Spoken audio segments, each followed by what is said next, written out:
A display of strategic unity as leaders of China and Russia meet in Beijing. President Xi Jinping and Vladimir Putin have hailed closer cooperation, signing dozens of agreements spanning energy, trade and technology.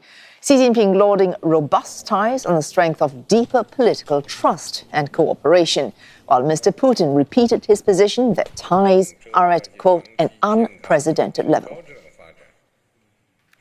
坚持相互尊重、平等相待、重信守义、合作共赢，为维护国际公平、公道，推动构建新型国际关系作出重要贡献，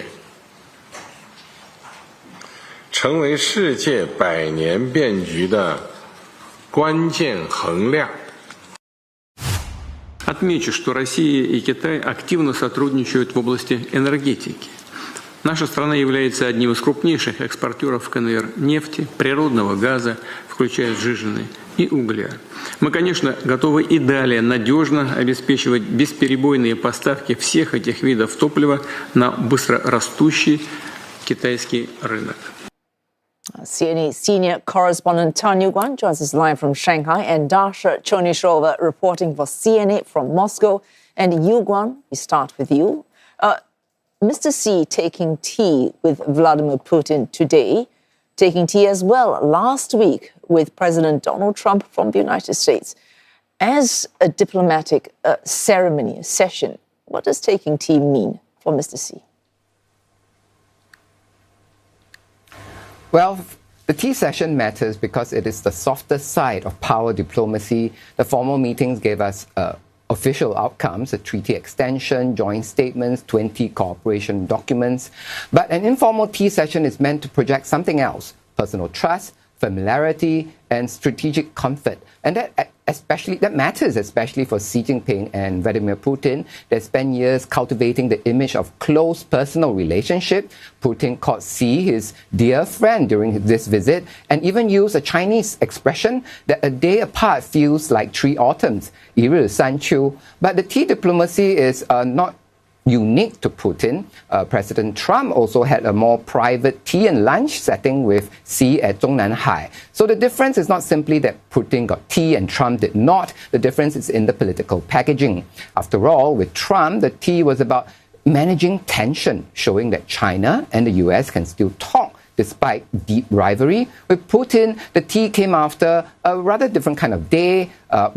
There's the usual 21-gun salute that Trump also got. There was also large and small format talks. But there was also the treaty extension and the 20 cooperation documents, which Trump did not get. So the message really is warmth and familiarity and strategic alignment. Now, the media treatment also adds to that. Based on my monitoring, CCTV's main evening bulletin gave both visits substantial airtime, about 17 minutes for Trump's main day, but about 20 minutes for Putin's. So there seems to be a difference in tempo as well. Putin's visit has been covered in a more rolling, almost live update style with frequent news flashes, visuals and separate items, while Trump's coverage was prominent too, but more controlled and consolidated. From what we know, this tea, there should be only 4 people from each side, and they are according to a task report, they were about discussing things confidentially and in a friendly, sincere manner.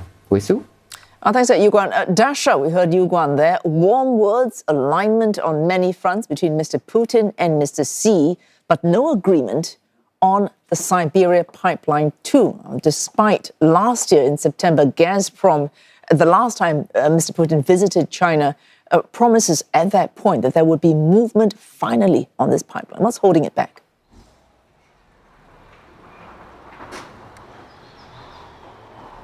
Well, indeed, it is a very important project for Russia, and the hope in Moscow was that during this visit by the Russian president, some movement forward, some developments will be made on this project. Now, just to give you the sense, it is a huge project. It is a pipeline that will be connecting Russia's Arctic, Russia's Yamal, and the natural resources flowing from there through Mongolia to China. It is about 2,500 kilometers long and capable of of carrying 50 cubic meters of gas on a daily basis. That is going to be in addition to the Power of Siberia 1, on which the capacity has been agreed to be extended by the heads of states last year. But still, Russia is now looking at this project as the lifeline for its budget, because it will be bringing Russia additional revenues, as Russia will be supplying more of its natural resources to China. And the Russian president referencing in a way to this, suggesting that Russia is a reliable supplier and is willing to continue to supply even more of its natural resources to China, which is a responsible consumer, in the words of Vladimir Putin. But the second point that we understand is the price, and obviously the price of construction as well as gas itself. And we've just heard Russia's one of Russia's vice premiers, Novak, who's responsible for the energy sector, saying that the work is in the final stages when it comes to the coordination of the contracts on the Power of Siberia 2. So obviously Russia was hoping for more to be achieved, but at this stage we just don't know how much has been done. But certainly some progress has been made. Oh, thanks, Dasha Chernyshova for CNN from Moscow, and CNN senior correspondent Yew Guan in Shanghai.